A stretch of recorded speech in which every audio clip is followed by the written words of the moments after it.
यार, मैं स्वतंत्र सिंह पीजीटी इकोनॉमिक्स के वी हिसार। आज हम हमारी फर्स्ट यूनिट को आगे बढ़ाते हुए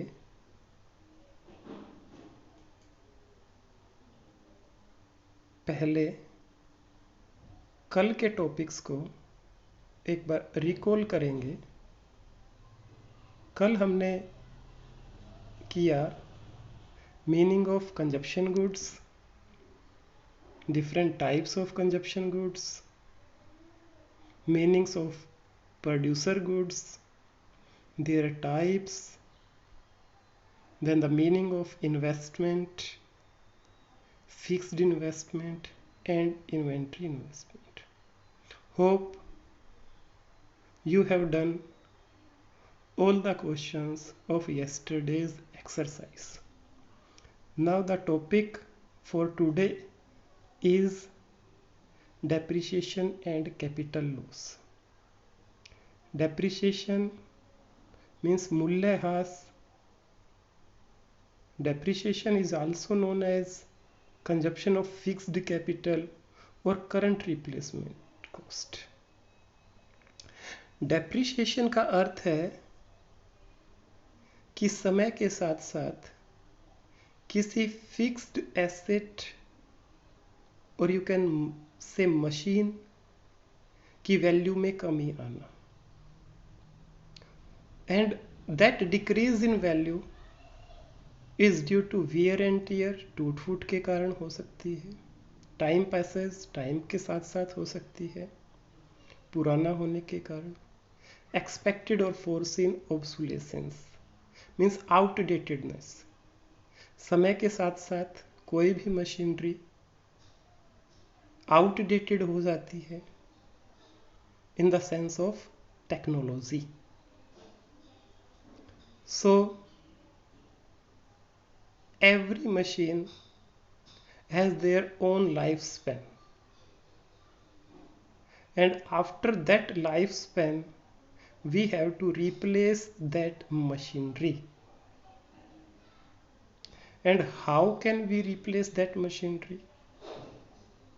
So to combat the problem of depreciation, there is a provision of depreciation reserve fund,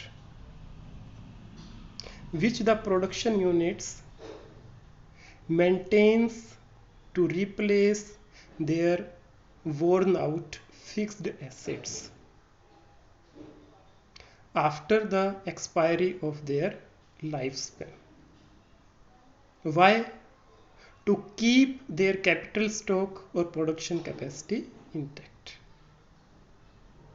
We can understand this concept of depreciation and depreciation reserve fund with the help of following example. Suppose there is a machine whose value is 2 lakh rupees and the lifespan is 10 years. Then depreciation per year for this machine will be 2 lakh divided by 10, that is 20,000 rupees. This 20,000 rupees is depreciation, or you can say current replacement cost, and 20,000 per year multiplied by 10 is equal to 2 lakh. Then this 2 lakh rupees will be utilized to purchase a new machine to maintain the production capacity intact. Therefore, this depreciation reserve fund is necessary to maintain by any production unit. Now the next concept is capital loss. Capital loss means also the loss in value of fixed asset,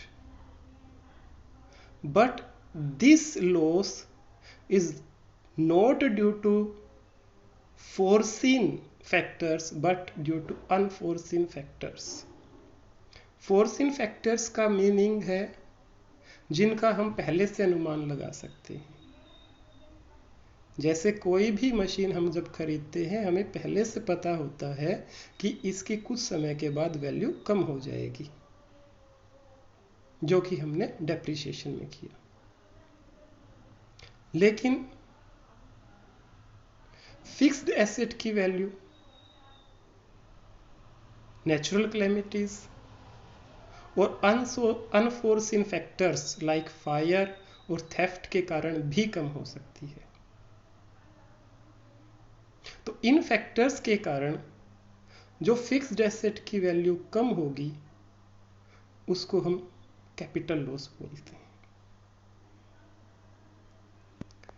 now the next concept of this chapter is stock and flow variables. Very important question from examination point of view. बहुत बार पूछा जाता है। Stock means those economic variables or quantities which are measured at a point of time. Point of time means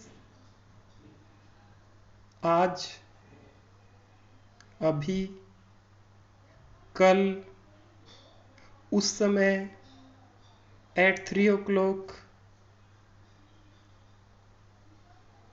For example, when we talk about capital, जब हम capital के बारे में पूछते हैं तो ये कहा जाता है कि आपके पास कितनी मशीनें हैं। आपको आंसर मिलता है 3 मशीन्स और 10 machines, then this is a stock concept. In the same way inventories, wealth, supply of money, bank deposits, water in overhead tank, all these are stock variables. क्योंकि इन्हें एक पॉइंट ऑफ टाइम के ऊपर define किया जाता है, period of time के ऊपर डिफाइन नहीं किया जा सकता। एक निश्चित समय पर इनके बारे में पूछा जाता है। नेक्स्ट कंसेप्ट देखिए, पीरियड ऑफ टाइम का क्या मीनिंग है। Flow variables are those variables which are measured over a period of time. यहां पर टाइम का एक स्टार्टिंग पॉइंट होगा, एक एंड पॉइंट होगा, और जहां पर किसी टाइम का बिगिनिंग पॉइंट है एंड एंड पॉइंट है उसको हम एक पीरियड ऑफ टाइम कहेंगे। एग्जाम्पल, इन्वेस्टमेंट और कैपिटल फॉर्मेशन। जब हम कैपिटल फॉर्मेशन या इन्वेस्टमेंट का कंसेप्ट करते हैं, जैसा कि हमने पहले भी किया, तो उसमें हम ये देखते हैं stock of capital at the end of the year minus stock of capital in the beginning of the year. Means हम यहां पर एक साल की समय अवधि की बात कर रहे हैं। इसी तरह से इनकम, जब भी हम किसी की इनकम के बारे में बात करते हैं हम ये पूछते हैं कि आपकी एक महीने की इनकम कितनी है, एक सप्ताह की इनकम कितनी है, एक दिन की कितनी है, एक साल की कितनी है। और जब हम ऐसे शब्दों का इस्तेमाल करते हैं, एक दिन, एक सप्ताह, एक महीना, एक साल, इसको पीरियड ऑफ टाइम कहा जाता है। इसी तरह इंटरेस्ट भी कैलकुलेट किया जाता है on the basis of time period. Leakage of water from overhead tank, ये भी हम पर सेकंड पर मिनट कैलकुलेट करते हैं। तो ये दो जो कंसेप्ट्स हैं stock and flow variables, they are very important from examination point of view. Next concept of this chapter, factory income and transfer income. This is also important concept. Factor income means those income which are earned or which are the reward of factor services, और in simple sense जो हमें काम करने के बदले मिलती है। जैसे एक मजदूर को मजदूरी मिलती है, हम किसी को जमीन देते हैं किराए पर तो बदले में रेंट मिलता है, किसी को पूंजी देते हैं, कैपिटल देते हैं तो इंटरेस्ट मिलता है, एक एंटरप्रेन्योर को उसके काम के बदले प्रॉफिट मिलता है। तो वो इनकम जो हमें काम के बदले मिलती है उसको फैक्टरी इनकम कहा जाता है, जिसको अर्न किया जाता है। Second concept is transfer income. Transfer income वो इनकम है जो आपको मुफ्त में मिलती है, जो किसी काम के बदले नहीं मिलती। These are also known as one-sided or unilateral transfers। जैसे सरकार विडो पेंशन देती है, अनएम्प्लॉयमेंट अलाउंसेस देती है, चैरिटी देती है, ग्रांट देती है for the welfare of society.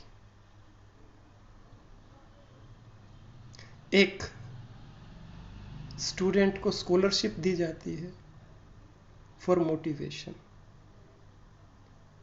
कहीं कोई फाइनेंशियल हेल्प दी जाती है in the case of natural calamities. इस तरह की इनकम को हम ट्रांसफर इनकम कहेंगे। यहां पर ट्रांसफर इनकम और ट्रांसफर पेमेंट में सिर्फ इतना कंसेप्ट है, जो पेयर है, जो ट्रांसफर पेमेंट करेगा, जो पेयर है उसके एस्पेक्ट से तो वो ट्रांसफर पेमेंट है, और जो लेने वाला है, जो पेज है, उसके एस्पेक्ट से वो ट्रांसफर इनकम है। अगर हम नेशनल इनकम की बात करें तो सिर्फ फैक्टर इनकम्स को नेशनल इनकम में इंक्लूड किया जाता है, ट्रांसफर इनकम्स को नेशनल इनकम में इंक्लूड नहीं किया जाता। Reason, transfer income are not earned after providing any productive services। Transfer income को किसी प्रोडक्टिव सर्विस के कारण नहीं अर्न किया जाता, बल्कि ये मुफ्त में होती है। जबकि नेशनल इनकम में सिर्फ उन सर्विसेज का रिवार्ड इंक्लूड किया जाता है, those are of productive nature. So it's all for today's lecture. Now the time for recapitulation. First, differentiate between depreciation and capital loss. Depreciation is foreseen and capital loss is unforeseen.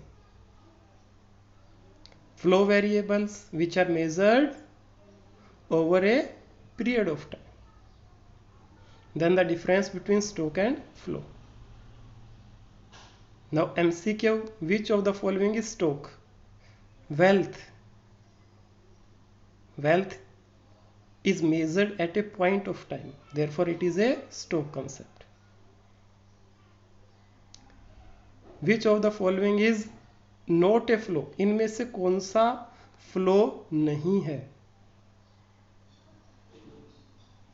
Capital is measured at a point of time, then it is a stock concept. So it is the right answer because it is not a flow. Other options like income, investment, depreciation, these are measured over a period of time. These are flow concepts. Next, State whether the following statement is true or false. Transfer payments are included in estimation of national income. No, it is false, because transfer payments are not the reward of productive services. Give 3 examples of transfer payment: widow pension, charity, financial help to flood victims, etc. Next, the difference between factory income and transfer income. Thank you.